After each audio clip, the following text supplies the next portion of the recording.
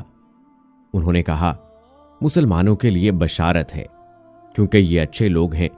میں نے فرشتوں سے پوچھا، یہ کون لوگ ہیں؟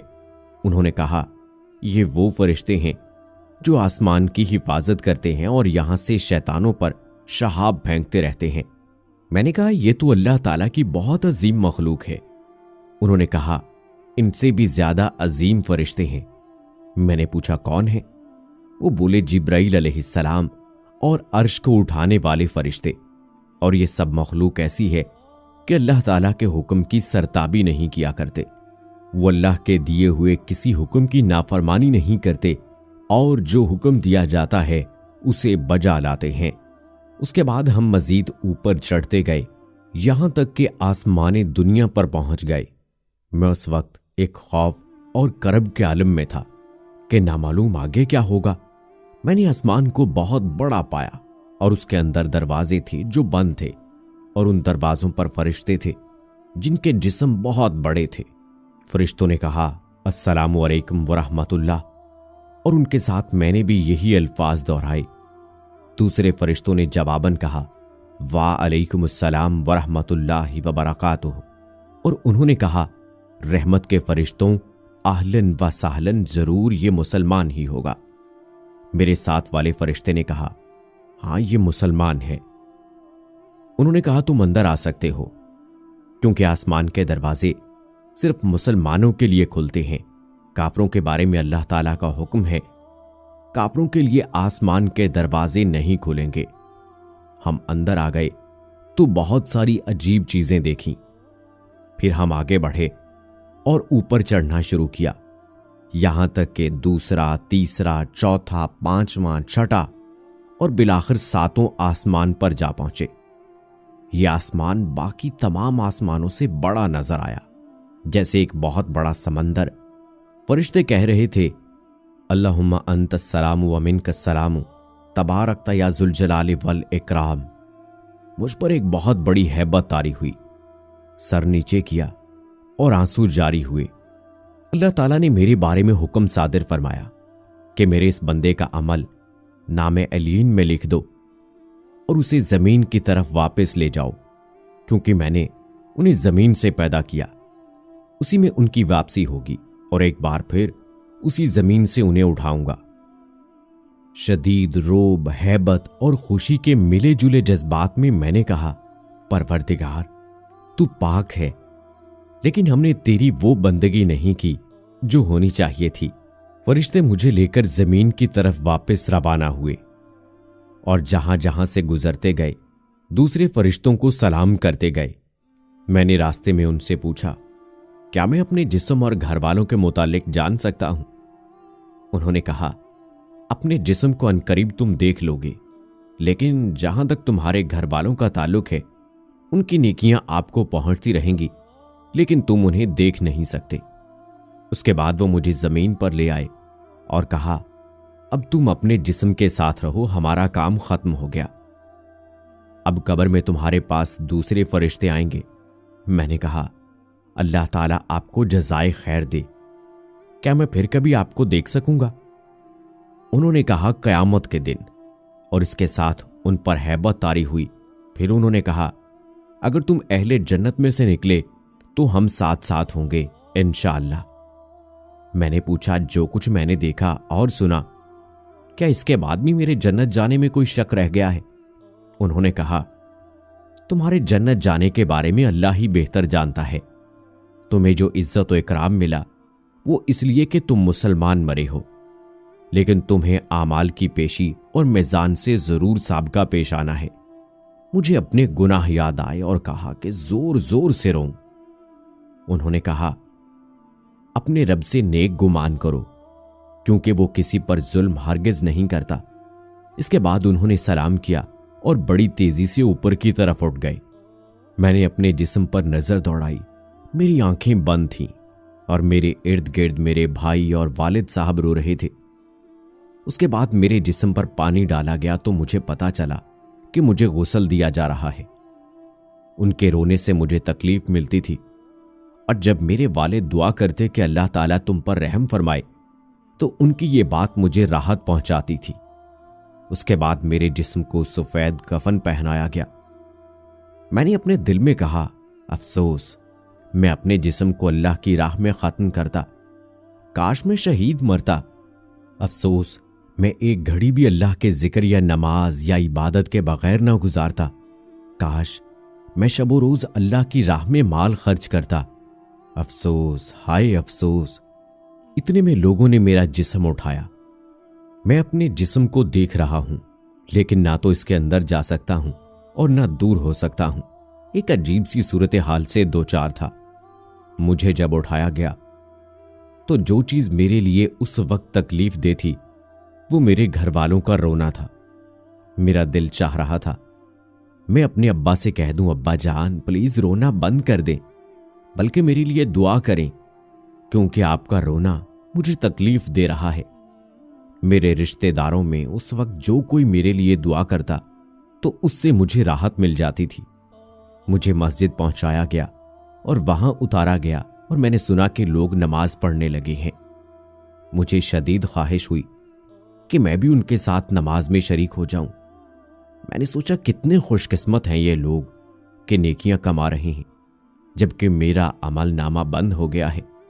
نماز ختم ہوئی تو مؤذن نے اعلان کیا۔ امام میرے قریب آیا اور نماز جنازہ شروع کی۔ میں حیران ہوا کہ وہاں بہت سارے فرشتے آ گئے جو ایک دوسرے سے باتیں کر رہے تھے کہ نماز پڑھنے والے کتنے لوگ ہیں اور ان میں کتنے موحد ہیں جو اللہ کے ساتھ شرک نہیں کرتے۔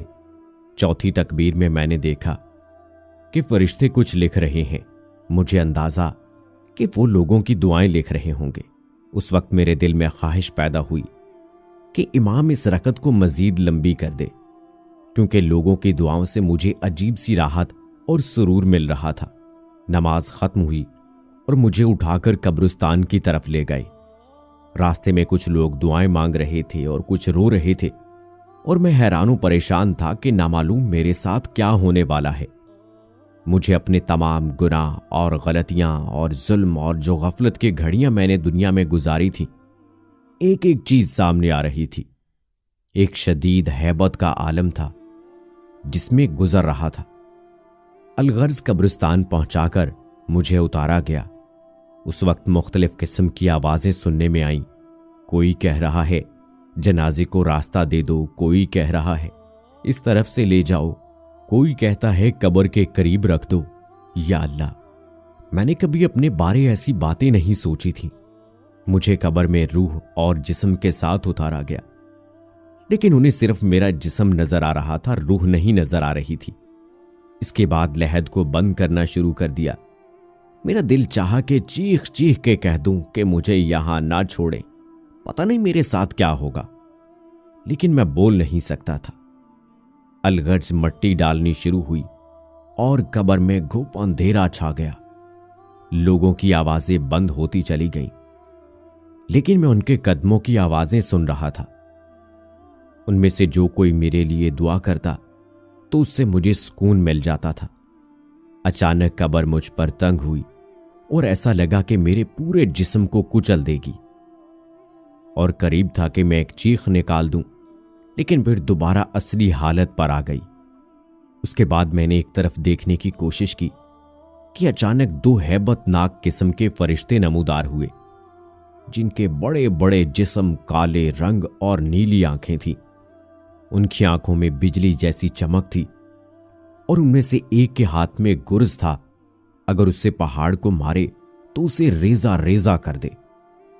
ان میں سے ایک نے مجھے کہا بیٹھ جاؤ، تو میں فوراً بیٹھ گیا۔ پھر اس نے کہا من ربو کا، تمہارا رب کون ہے؟ جس کے ہاتھ میں گرز تھا وہ مجھے بغور دیکھ رہا تھا۔ میں نے جلدی سے کہا ربی اللہ، میرا رب اللہ ہے۔ جواب دیتے وقت مجھ پر کپ کپی طاری تھی، اس لیے نہیں کہ مجھے جواب میں کوئی شک تھا، بلکہ ان کے روب کی وجہ سے۔ پھر اس نے مزید دو سوال کیے کہ تمہارا نبی کون ہے اور تمہارا دین کون سا ہے، اور الحمدللہ میں نے ٹھیک جوابات دے دیے۔ انہوں نے کہا اب تم قبر کے عذاب سے بچ گئے۔ میں نے پوچھا کیا تم منکر نکیر ہو؟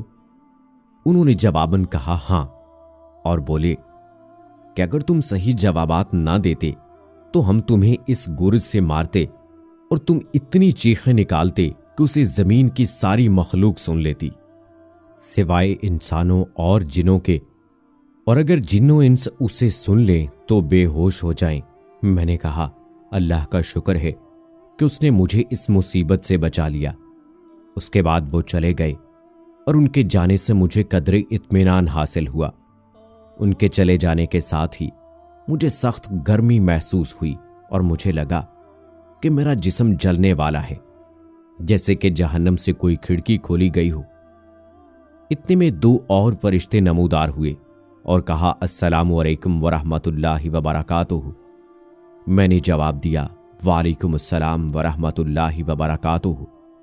انہوں نے کہا ہم فرشتے ہیں، ہم قبر میں تمہارے اعمال تمہیں پیش کرنے آئے ہیں تاکہ قبر میں قیامت تک تمہیں اپنی نیکیوں کا جو بدلہ ملنا چاہیے وہ بدلہ مل جائے۔ میں نے کہا اللہ کی قسم، جس سختی اور اذیت سے میں دوچار ہوں میں نے کبھی اس کے متعلق سوچا نہیں تھا۔ پھر میں نے پوچھا کیا میں ایک سوال کر سکتا ہوں؟ انہوں نے کہا کر لو۔ میں نے پوچھا کیا میں اہل جنت میں سے ہوں، اور کیا اتنی ساری تکلیفیں جھیلنے کے بعد بھی میرے لیے جہنم جانے کا خطرہ ہے؟ انہوں نے کہا تم ایک مسلمان ہو، اللہ اور اس کے رسول صلی اللہ علیہ وآلہ وسلم پر ایمان لائے ہو، لیکن جنت جانے کا علم ایک اللہ کے علاوہ کسی کو نہیں ہے۔ بہرحال اگر تم جہنم چلے بھی گئے تو وہاں ہمیشہ نہیں رہو گے کیونکہ تم موحد ہو۔ یہ سن کر میری آنکھوں سے آنسو جاری ہو گئے اور میں نے کہا اگر اللہ نے مجھے دوزخ بھیج دیا تو پتہ نہیں میں وہاں کتنا عرصہ رہوں گا۔ انہوں نے کہا اللہ تعالیٰ سے امید رکھو کیونکہ وہ بہت کریم ہے، اور اب ہم تمہارے اعمال پیش کر رہے ہیں، تمہارے بلاغت سے وقت سے تمہارے ایکسیڈنٹ کے وقت تک۔ انہوں نے کہا سب سے پہلے ہم نماز سے شروع کرتے ہیں کیونکہ کافر اور مسلمان کے مابین فرق کرنے والی چیز نماز ہے، لیکن فی الحال تمہارے سارے اعمال معلق ہیں۔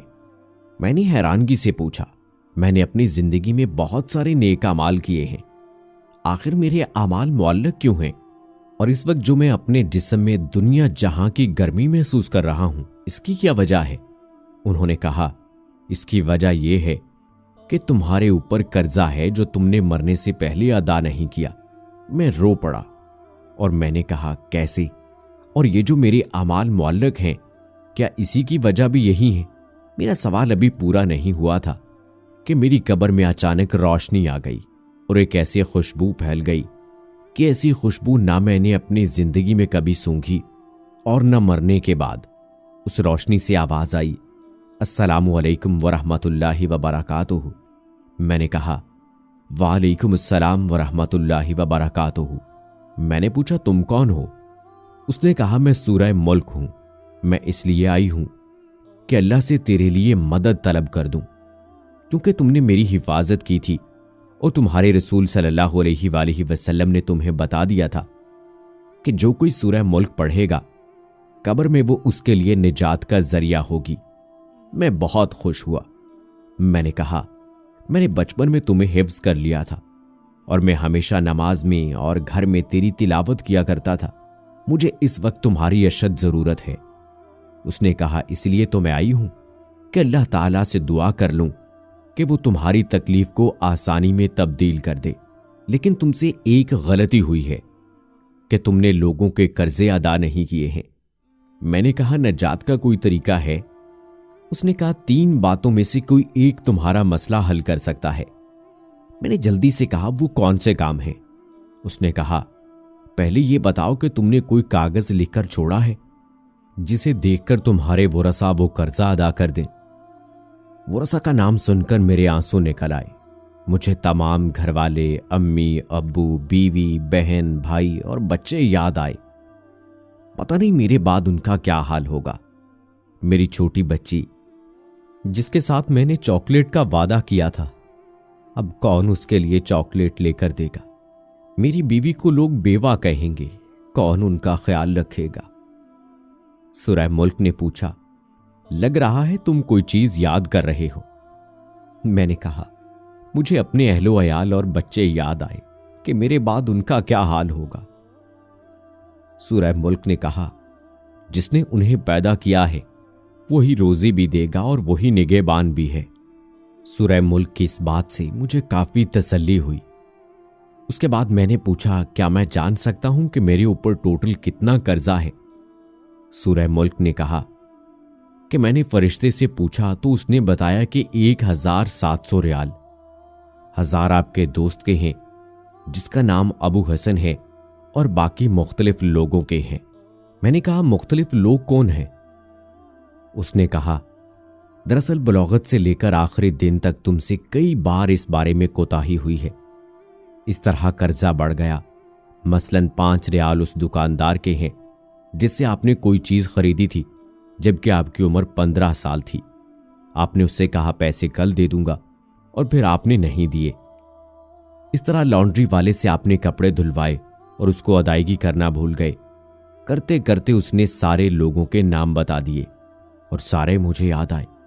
سورہ ملک نے کہا کہ لوگوں کے حقوق کو معمولی سمجھنے اور ان سے تساہل برتنے کی وجہ سے بہت سارے لوگوں پر قبر میں عذاب ہوتا ہے۔ کیا تمہیں اپنے رسول صلی اللہ علیہ وآلہ وسلم نے خبر نہیں دی تھی کہ شہید کے اعمال بھی روک لیے جائیں گے جب تک اس کا قرض ادا نہیں ہوا ہو؟ میں نے کہا نجات کا کوئی طریقہ ہو سکتا ہے؟ اس نے کہا پہلا حل تو یہ ہے جس کا قرضہ ہے وہ اپنا قرضہ معاف کر دے۔ میں نے کہا ان میں سے اکثر تو ان قرضوں کو بھول گئے ہیں جس طرح میں بھول گیا تھا، اور ان کو میرے مرنے کی خبر بھی نہیں ہوگی۔ اس نے کہا پھر دوسرا حل یہ ہے کہ تمہارے ورثہ تمہاری طرف سے ادائیگی کر دیں۔ میں نے کہا ان کو میرے قرضوں کی اور میری تکلیف کی کہاں خبر ہے، جبکہ میں نے کوئی وصیت نام بھی نہیں چھوڑا، کیونکہ مجھے موت اچانک آ گئی اور مجھے ان ساری مشکلات کا علم نہیں تھا۔ سورہ ملک نے کہا کہ ایک اور حل ہو سکتا ہے، لیکن میں تھوڑی دیر بعد تمہیں بتا دوں گی، اور اب میں جاتی ہوں۔ میں نے کہا خدا را مت جائیے، کیونکہ تمہارے جانے سے تاریکی ہو جائے گی جو میری موجودہ تکلیف میں اضافے کا باعث ہو بنے گی۔ سورہ ملک نے کہا میں زیادہ دیر کے لیے نہیں جا رہی، بلکہ تمہارے لیے کوئی حل نکالنے کے لیے جا رہی ہوں۔ اس کے بعد سورہ ملک چلی گئی اور میں گھوپ اندھیرے میں اکیلا رہ گیا۔ ہیبت اور تکلیف کے باوجود میں نے کہا یا ارحم الراحمین، اے اجنبیوں کے مولا اور اے ہر اکیلے کے ساتھی، اس قبر کی تاریکی میں میری مدد کر۔ لیکن فوراً مجھے خیال آیا کہ میں تو دارالحساب میں ہوں، اب دعاؤں کا کیا فائدہ؟ زیادہ دیر نہیں گزری تھی کہ میں نے ایک مانوس آواز سن لی۔